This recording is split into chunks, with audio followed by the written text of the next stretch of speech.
Stop looking at the meaningless red and green numbers dancing on your computer screens in New York or London. Look straight at the cold iron padlock hanging on the main gate of the Mantoverde mine in Chile right now. The silence enveloping that mine is not peace, it is the growl signaling a tsunami of physical shortage about to crash down. In the latest data report I have just received, the strike at Mantoverde is not merely a local labor dispute. It is the first domino falling in a global industrial metal supply chain that is already stretched as tight as a guitar string. You think this is just a story about miners asking for a raise. You are mistaken. This is the story of how the phone in your hand, the electric vehicle you plan to buy, and the solar energy system on your roof are about to become expensive to the point of being untouchable. Mantoverde not operating means copper is not being mined. No copper means no silver. And no silver means the green technology era that politicians promised you is facing the risk of physical bankruptcy. But that padlock is only the tip of the iceberg. The true rot lies deep beneath the geological layers that I'm about to show you right now. Let me dissect this crime scene with the coldness of a forensic pathologist. Chile is not a normal country on the resource map. This is the main artery pumping copper and silver to feed the entire global industrial economy. When this artery is blocked by a blood clot named a strike, the body of the global economy will suffer a stroke. Reports from the field indicate that the strike at Mantoverde is continuing with absolutely no signs of compromise in the last 48 hours. Why is this vital? Because mining is not like flipping a light switch in your living room. When a massive mine like Mantoverde stops operations, billion-dollar equipment begins to degrade. Tunnels left unmaintained face risks of flooding or collapse. The chemical supply chain serving or processing snaps. High-level technical personnel leave to find other work.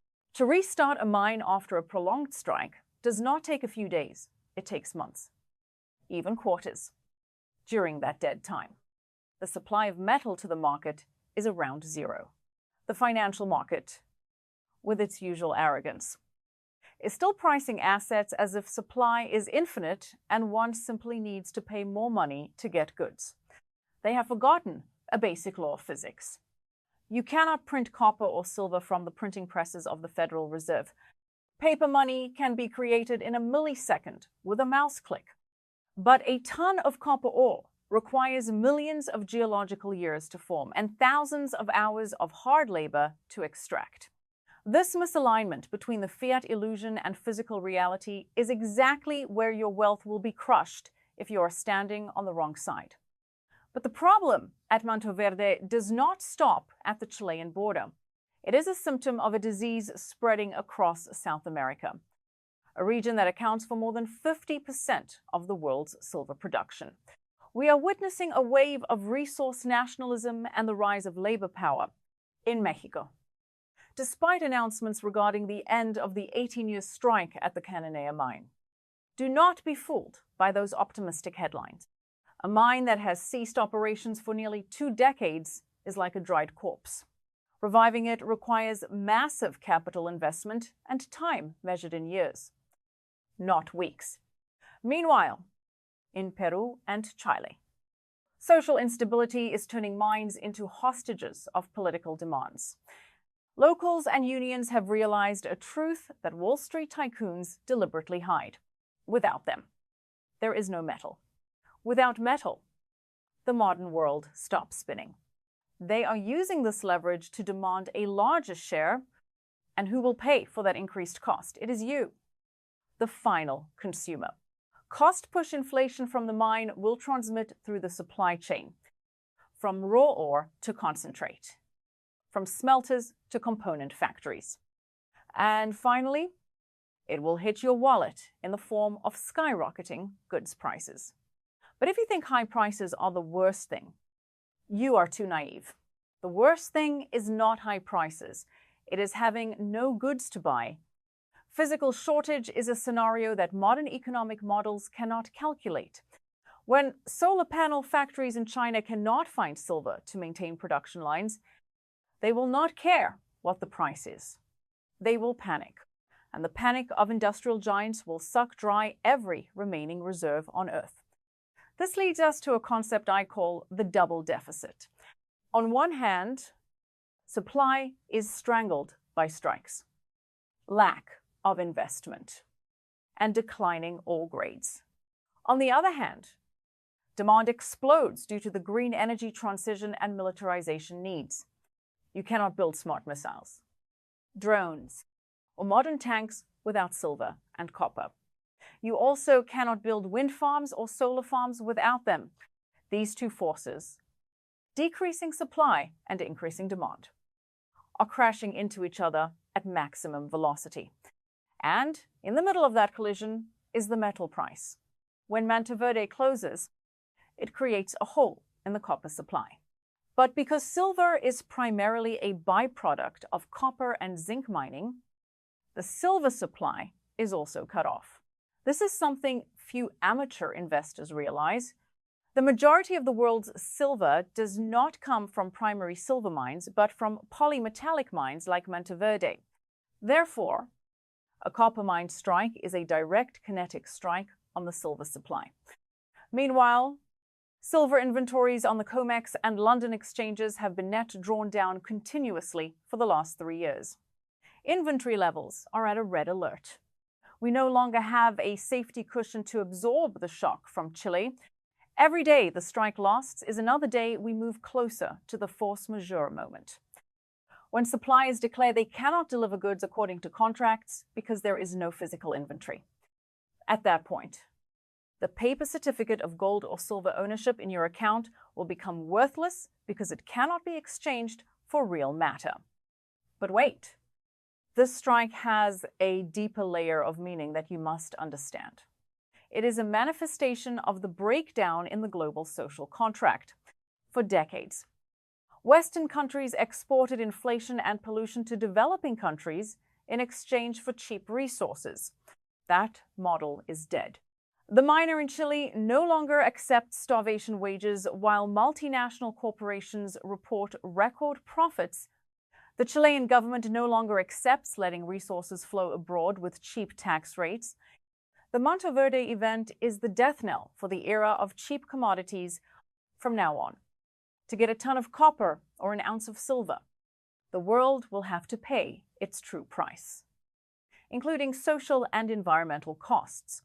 This means the profit margins of technology and energy companies will be eroded. Tesla, Apple, Samsung, they all face the risk of severe input material shortages. What will they do? They will have to fight each other for limited supply. The war to acquire mines will be fierce. And in that war, the holder of real assets will be king, while the holder of paper money will be a slave. Do you see the irony? While the Davos elite discuss artificial intelligence in the virtual world, their physical foundation is being gutted by mud-stained miners in South America. The Mantoverde event also exposes the weakness of just-in-time supply chains. This model was designed to optimize capital efficiency, but it has absolutely no ability to withstand risk. Just one link like Mantoverde breaking causes the entire chain to shake. Smelters in Asia are waiting for ore from Chile. If the ship does not dock, the furnace must turn off. If the furnace turns off, there is no refined metal. Without refined metal, electronic component factories close. This is a devastating domino effect. And do not forget that maritime transport insurance premiums are also skyrocketing due to kinetic events in the Red Sea and the Black Sea. The cost of shipping a ton of ore from Chile to China is more expensive than ever. All these factors combine to form a perfect storm for commodity hyperinflation. But what is more terrifying than rising prices is the loss of trust. When trade partners no longer trust that they will receive goods on time, they will begin panic buying. This action will exacerbate the shortage, pushing prices to a parabolic level. We saw this happen with toilet paper during the pandemic. Now imagine it happening with silver and copper, the vital ingredients of civilization. I want you to look deeper into the geopolitical aspect of this issue.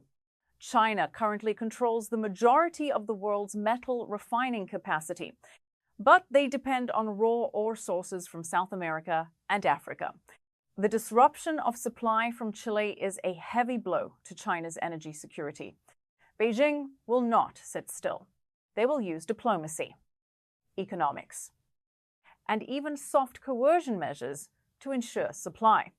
This will place Chile at the center of the power competition between superpowers. Western companies like Glencore or BHP will face fierce competition from Chinese state-owned enterprises. The Mantoverde mine is not just a copper mine. It is a strategic chess piece on the 21st century geopolitical board. And while the giants fight, the supply to the free market will increasingly shrink.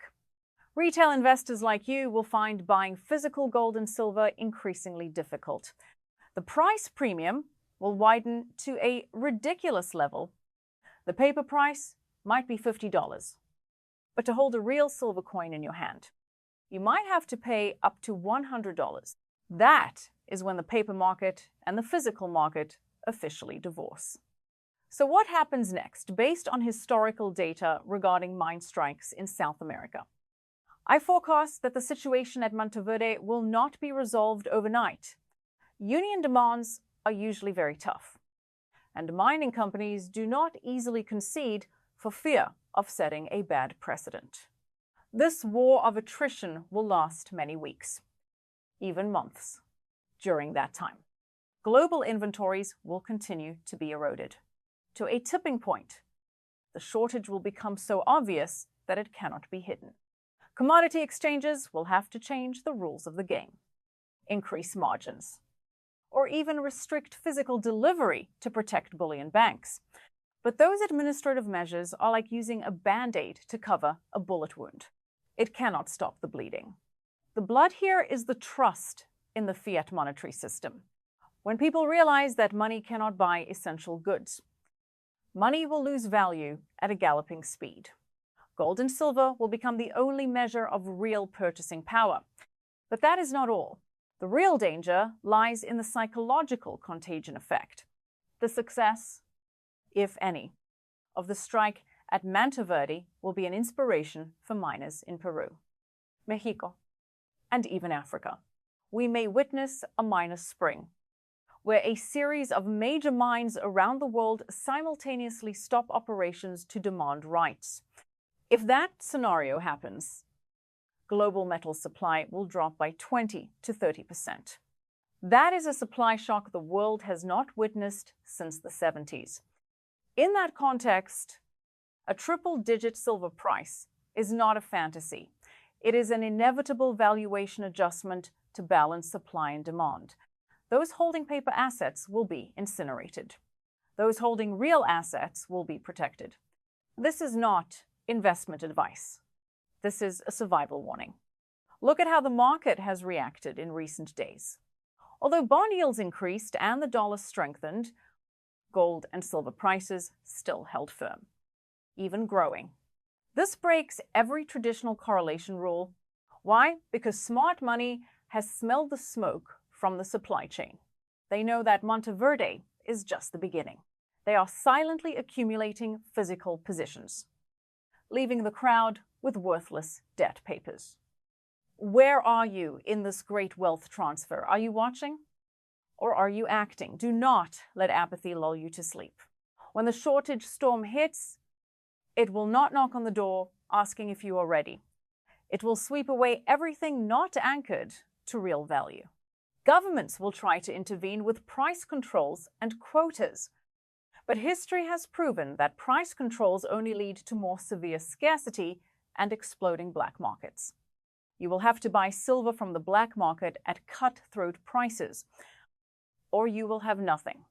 In conclusion, the Mantoverde event is a brutal reminder of the role of the physical world. We have lived too long in the illusion of a service and financial economy, where everything can be digitized and traded in an instant. But ultimately, we are biological creatures living on a physical planet. We need food, energy, and metals. Those who hold the keys to these physical treasures like the miners in Chile, are beginning to realize their power. They are tightening the resource flow. And you, the consumer at the end of the stream, will feel the suffocation. Do not hope for a quick solution. Do not hope for the Fed. Do not hope for technology. Look at the naked truth. Inventories are running low, mines are closing, and demand is ceaselessly rising. This equation has only one solution: the price explosion of real assets. I am not here to comfort you. I am here to wake you up. What is happening in South America is a structural shift, not a cyclical fluctuation. It marks the end of the era of cheap resources and the beginning of the era of scarcity. In this new era, an ounce of silver in hand is worth more than $1,000 in the bank. Because when the banking system freezes and supply chains break, you cannot eat your account balance. And you cannot use it to generate energy. Only matter can save you. Do not be silent. Silence is complicity with ignorance and is the sign of a voluntary victim. Inventory your assets immediately. How many ounces of physical silver do you hold? How many ounces of gold? If your real number is 0, write the words 0 number down in the comments section to admit the reality that you are completely naked before the storm. Do not hide. The truth, no matter how painful, is better than a sweet lie. Write your number down right now.